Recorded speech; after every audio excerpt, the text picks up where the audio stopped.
Namaste children. Today we are going to start a new blog, that is blog 4, plants for us. So all the plants that are growing around us are, some are the other way, directly or indirectly, they are always helpful to us. So such a plants we are going to learn here. So at first in your blog 4 LP1, it is truly about forest plants. In fact, these forest plants, we are even saying them as a wild plants. These forest plants, we are calling them as a wild plants, because if you will see in your homes, you people will grow rose plant, a tulsi plant, some other vegetable plants, some other flowering plants, croton plants, ornamental plants. These are some variety of plants that we are growing in our homes. So these plants always and always they need our proper care. But if you will see a neem plant, your roadside plants and all the forest plants, those are the wild plants. They don't require any proper care. Such plants which does not require any proper care, we are calling them as a wild plants. And all your forest plants, that comes under wild plants. So today we are going to learn about wild plants that are in the forest. At the same time, we will see what are the different uses that we are getting from the, or what are the different products that we are getting from the forest plants. So let us start our class, children. So this is the forest. Generally you will see n variety of plants that are growing in this forest, and all these forest plants, they are helping to us in so many different ways. So now all the different helps that we are getting from the forest plants, we are going to learn here. So plants in the wild, as I already said, wild plants means those plants which does not require any need of proper care. They simply by themselves they can grow. Such plants which does not need any proper care, those are calling your wild plants. Generally your forest plants, all the forest plants that are called your wild plants. So here in our today's module, we are going to learn about some of the keywords like your erosion, EROSION, erosion. Second one is fibers, FIBERS, fibers. Third one is wild plants, WILD, wild, PLANTS, plants, wild plants. The next one is forest, FOREST, forest. So these are some of the keywords that we come across in our today's class. Okay, so now before starting this particular class, let's have a look of all these pictures, children. Yes, so in this picture you are having 5 different variety of plants, and try to write what we will get from these 5 different types of plants. Okay, you are able to see a bamboo trees here, you are able to see a pine tree here, Acacia tree here, Indian rubber tree here, berry trees here. So you will get some different variety of plants that you can observe in your surroundings. So what are the different type of products that you are getting from these plants? Make a tabular column like this. Make a tabular column like this and start writing the things that you will get from the following plants that are there on your screen. So in case of a bamboo tree, you will get, you can get the stem and you can make the bamboo baskets. If it is a pine tree, you can make the wooden pencil with the help of a pine tree. If it is an eraser, with the help of a Indian rubber tree, you can, the rubber you can extract from the tree and you can make your erasers. Fruit juice, Acacia tree, it gives a fruit juice. And even berry tree, berry jams we are using to apply on our bread. So different varieties of products that we are getting from this particular trees that are there on the screen. Okay, so note down this tabular column in your white paper side of your classwork, children. Yes, that means your forest plants, they are giving n number of varieties of products, and even they are doing some other things also. So what all the things your forest plants that are doing, let us see. So generally if you will see the forest plants, we are saying them as a wild plants. So these plants does not require any proper care.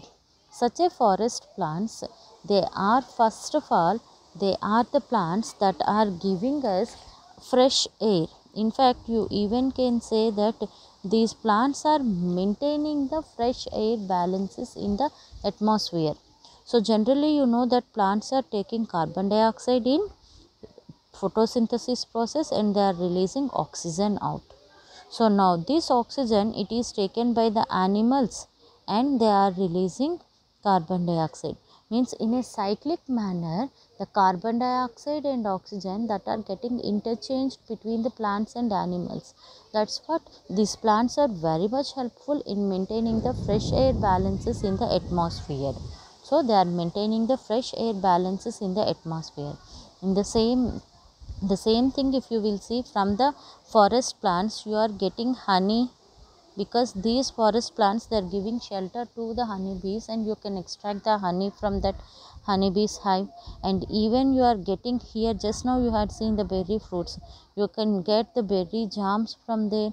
Like that, there are n number of variety of plants are there in the forest which are giving us food materials, okay, which are giving us food materials. Okay, after that, even if you will see forest plants, they are even helpful to us in giving wood. Like your teak plant, it grows in the forest, which is one of the good sources of wood. Yes, so forest plants, they are helpful in maintaining the fresh air. They are even helpful in maintaining the in giving us food material. And these forest plants, they are even helpful in giving us wood. With the help of wood, we are making n variety of furnitures, like you are starting from your bed, sofa sets, next your windows, doors, etc. Okay, so your forest plants like teak plant, they are even helpful in giving us wood. Like in your picture just now you had seen a bamboo plant. So your forest bamboo plant, it is even your forest bamboo plant, it is even helpful in making us baskets. Yes, so forest plants are even helpful for us in making baskets. Okay children, along with that, if you will see, forest plants are even helpful in giving us some other products like your paper bags. Okay, even we are extracting paper also from the plants. Okay, here down you see rubber, it is one of the such product that is extracted from the forest. Means your forest, it is not only giving wood to us, it is not only maintaining the fresh air balances, it is not only giving food material to us. Your forest plants that are even helpful in giving good economy. Means some of the plants are like spices plants are growing in the forest areas. Yes, rubber trees are growing in the forest areas, redwood trees are growing in the forest areas. These plants, they are having a good commercial value in the market. So by the byproducts of these plants, we will get good money. Means economic plants are also there in the forest, which are helpful to us in getting a good economy. Along with that, if you will see, some of the cosmetic plants are there which are used to make the soaps, perfumes, other cosmetic variety of substances. So cosmetic substances are also extracted from the forest areas. Okay children, along with that, if you will see, some other products like your uh, some other plants are there which are even giving fiber to us, like your jute, hemp. These are some other plants which are growing in the forest areas, they are giving us fibers. So there are some different products that are extracted from the forest plants which are helpful in so many ways to us. And the most important thing, forest is an area which is covered with dense greenery. So now this particular forest area, it is helpful in decreasing soil erosion. So at first, if you have an idea what is soil erosion, then you will understand how these plants, they are preventing the soil erosion. So for understanding of this soil erosion, let's have a small click of it. So here children, you are able to see the topmost layer of the soil, which is rich with humus, means soil nutrients, microorganisms, everything which is suitable for plant growth. Such a topmost layer of soil, we are calling it as a humus. So because of rainwater, now the topmost layer of soil, it is completely drained off. So that draining of this topmost layer, it is called your soil erosion. So when there are forests or huge number of trees, now you can find that these forests, they are what they are doing. Now these forests, they are holding the water at their roots and stem level and preventing or reducing the flow of this humus. Okay, so soil erosion means it is a process where the topmost humus layer of the soil is completely drained off along with the rainwater. So if such an area, in that area, if the forests are there, now the roots of the trees and the near the stem region, that topmost layer, it is tightly holded up and reducing the soil erosion. Okay children, understood how the plants or how the forest, it is helpful in preventing the soil erosion. So now let's have a quick look on a small video. What are the different forest products that we are using in our day-to-day life, and then we will go with our worksheet.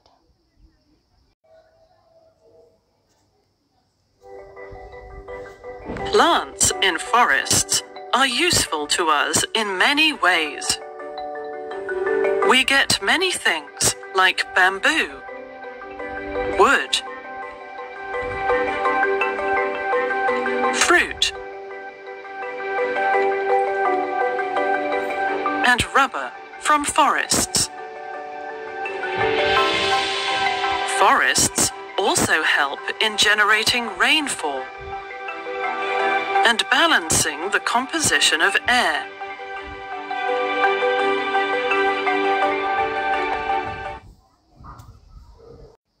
So now children, after watching that video, you people can understand what are the different products and how the forest, it is helpful in maintaining the nature. So the first question, if you will see, take the things that we get from the forest. Okay, so now we get from the plants, they are asking, they are not asking from the forest. Wood, glass, honey, metal. So out of these four things, what are the different things that we get from the forest? So the first one, wood. Near the wood you can take, because glass, honey, metal, these are the subproducts of the forest, not the plants. Okay, so now the second question, if you will see, look at the each picture and write how plants in the forest help to people. So in the first picture, it is raining. So how do plants help us? So plants are helpful in generating rainfall. Plants are helpful in generating rainfall and balancing water cycle by transpiration process. Forest plants are helpful in generating the rainfall, balancing the water cycle by transpiration process. The second one is, it is a honeybee hive. That honeybee hive, if you will see, so forest plants, they are giving shelter to the honeybees to make their hive, and from that hive we are extracting honey. So forest plants, they are giving shelter to the honeybees to make their hive. Forest plants are helpful in giving shelter to the honeybees to make their hive.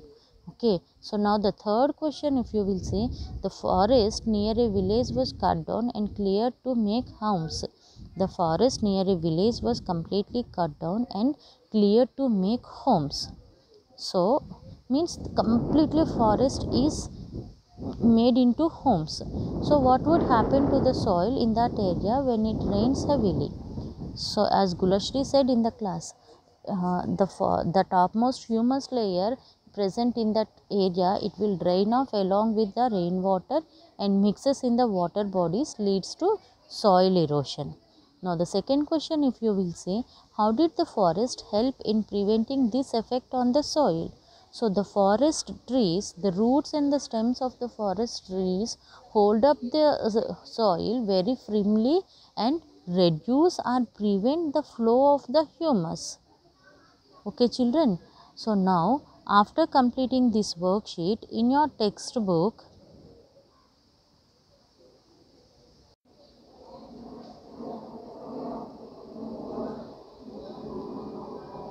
In your textbook, if you will see children, you are having 3 practice questions. So in that 3 practice questions you do in your textbook with the help of pencil. Yes, from that 1 or 2 questions will be given in your classwork. So no need to worry. Okay children, thank you so much.